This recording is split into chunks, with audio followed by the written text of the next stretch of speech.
Han pasado unos días desde que comenzó una de las pretemporadas más extrañas de la historia.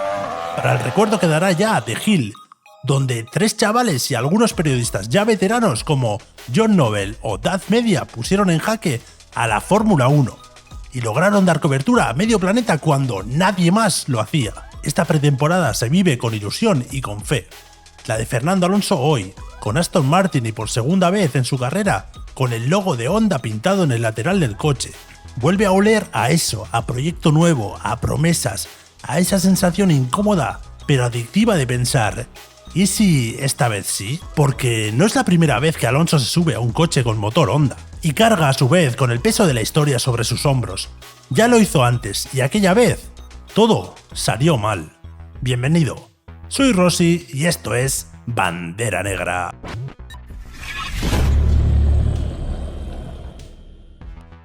Para entender por qué esta pretemporada actual despierta tantas emociones, hay que volver 10 años atrás, al fatídico 2015. Aquel binomio que nos trasladaba a épocas de gloria, McLaren-Honda, y a unos test de invierno que comenzaron como una simple preparación para la temporada y terminaron convirtiéndose en uno de los capítulos más extraños, oscuros y silenciados de la historia reciente de la Fórmula 1. Un accidente sin explicación clara, un piloto que pierde la memoria, un paddock lleno de teorías y un silencio incómodo que, a día de hoy, sigue generando preguntas que jamás serán respondidas. En 2014, Fernando Alonso no luchaba por títulos, luchaba por volver a creer que era posible. Y en 2015, McLaren Honda era el proyecto destinado a devolverle a lo más alto. La reunión de 2 nombres históricos que prometían escribir una nueva era dorada. El discurso corporativo era épico, casi romántico. The Power of Dreams. La realidad, sin embargo, era mucho más cruda. El coche era lento, el motor fallaba, las vueltas en los tests no se acumulaban, y Alonso, bicampeón del mundo, empezaba a intuir lo que se le venía encima, y se iba a quedar atrapado en un proyecto que no terminaba de arrancar. La pretemporada era vital, no para soñar con victorias, sino para algo mucho más básico: rodar, aprender y sobrevivir. McLaren necesitaba kilómetros, Honda necesitaba datos, y Alonso necesitaba una señal, por pequeña que fuera, de que aquel sufrimiento tenía algún sentido. Cada vuelta en los test de Barcelona era una mezcla de paciencia y frustración, de profesionalidad y fe ciega en el que el futuro en algún momento mejoraría. El 22 de febrero de 2015 amaneció como un día más de test en el circuito de Barcelona-Cataluña. Nada hacía presagiar que esa jornada acabaría marcada para siempre. Fernando Alonso salió a pista para completar otra tanda, sin tráfico, sin condiciones extrañas. Una vuelta aparentemente normal, rutinaria, de pretemporada. Y de repente, en la curva 3, el coche se fue recto. El McLaren impactó contra el muro interior de la curva.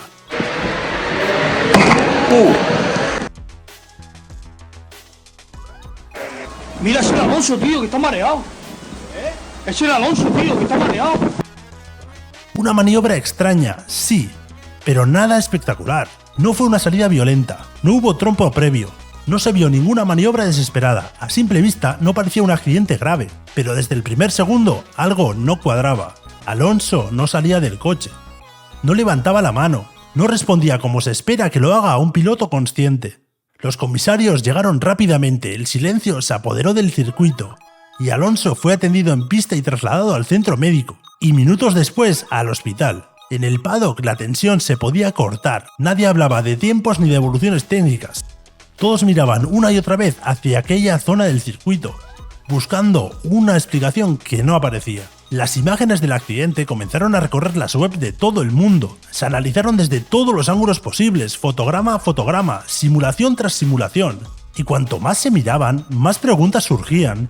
No había otro coche implicado, no había una corrección brusca del volante, y lo más inquietante, no había una reacción clara de Alonso antes del impacto. Y entonces surgió la gran pregunta que marcaría aquellos días: ¿por qué se estrelló Fernando Alonso? McLaren ofreció una versión escueta. Habló de un posible fallo del coche, de una anomalía técnica, de algo que no funcionó como debía. Era una explicación lógica, incluso razonable, pero incompleta. Nunca se publicó un informe detallado, nunca se mostraron datos claros. Y ese vacío fue el caldo de cultivo perfecto para que nacieran teorías de todo tipo. Una de las más comentadas fue la de un posible fallo eléctrico. El proyecto McLaren Honda estaba aún en una fase muy verde. Sistemas híbridos complejos, voltajes altísimos y la tecnología al límite. Se habló en voz baja casi siempre fuera de micrófonos de una posible descarga eléctrica o de un fallo grave en la gestión del sistema. Nunca se confirmó. Nunca se negó con rotundidad, simplemente se dejó morir en el silencio. Otra teoría apuntaba a algo todavía más inquietante, que Alonso se hubiera desmayado antes del impacto. Un mareo, una bajada de tensión, una pérdida de conciencia de apenas un segundo. Eso explicaría por qué el coche fue recto. ¿Por qué no hubo una reacción? Pero aceptar esa versión abría una puerta peligrosa, tanto para el piloto como para el equipo. Una puerta que nadie parecía dispuesto a cruzar públicamente. Y había un detalle que hacía todo aún más extraño. El golpe, tal y como se veía en las imágenes, no parecía lo suficientemente fuerte como para explicar lo que vino después. Porque en el hospital se filtró que Fernando Alonso había perdido la memoria, que estaba desorientado, que preguntó repetidamente dónde estaba y que incluso confundió el año en el que se encontraba. Incluso se llegó a decir que hablaba en otro idioma. Y eso ya no encajaba como un accidente normal. Durante días la Fórmula 1 se detuvo emocionalmente, los pilotos mostraron su preocupación, y los periodistas hablaban entre ellos en susurros. Parecía que nadie estaba dispuesto a alzar la voz. Todos callaban y los aficionados miraban con incredulidad. McLaren, mientras tanto, se encerró en un mutismo casi absoluto. Un silencio que no tranquilizaba, sino que alimentaba aún más el misterio. Cuanto menos se decía o se hablaba oficialmente, más se especulaba. Finalmente Alonso recibió la alta médica. Abandonó el hospital y apareció sonriente ante las cámaras, incluso bromeó, pero no volvió inmediatamente a competir. Se perdió el primer Gran Premio de la temporada 2015, algo casi impensable tratándose de él. Y cuando regresó, lo hizo con la profesionalidad de siempre, pero con una sensación extraña flotando en el ambiente. Como si aquel episodio nunca hubiera quedado del todo cerrado. La temporada siguió, McLaren Honda continuó sufriendo. Los resultados no llegaron jamás, y el accidente de Fernando en Barcelona quedó como una cicatriz silenciosa en la historia reciente de la Fórmula 1, un suceso del que se habló mucho durante un tiempo y del que después se dejó de hablar, sin que nadie ofreciera una explicación definitiva. Y ahora, años después, el nombre de Honda vuelve a cruzarse en el camino de Fernando Alonso. Esta vez con Aston Martin, otro proyecto ambicioso y otra vez promesas de un futuro de éxito. Otra vez la ilusión. Pero esta vez es diferente. También están mostrando prudencia. Porque la historia no se repite exactamente, y quien ha vivido una pretemporada como la de 2015 no vuelve a empezar de la misma manera. El Alonso de hoy no es el de entonces. Es más paciente, más consciente de los tiempos, más estratega. Ha ganado Le Mans, ha conquistado Daytona, ha probado la Indy 500 y ha rodado por las arenas del Dakar. Ha salido de la Fórmula 1 y ha vuelto. Ha aprendido a convivir con la frustración y a transformarla en experiencia. Y Aston Martin no es aquel McLaren Honda. Hay más estabilidad, más estructura, en definitivamente, más aprendizaje acumulado. Por eso, esta nueva pretemporada no se vive con ingenuidad, sino con memoria, con la certeza de que el pasado duele, pero también enseña, de que los errores no desaparecen, pero pueden convertirse en los cimientos de algo más grande.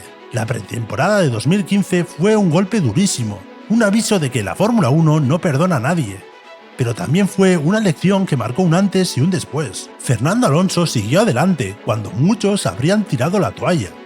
Se reinventó, buscó nuevos retos y volvió más completo. Y hoy, cuando vuelve a iniciar un camino junto a Honda, lo hace sabiendo exactamente lo que está en juego.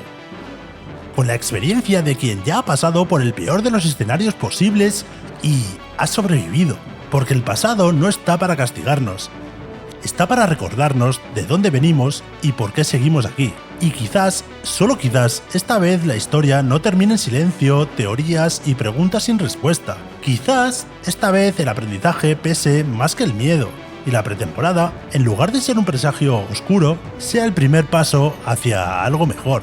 Porque a veces hace falta tocar fondo para empezar el camino que conduce a la gloria. Si te gusta el contenido de Fórmula 1 en español, suscríbete, regálame un like si te ha gustado y nos vemos la semana que viene. Buenas noches.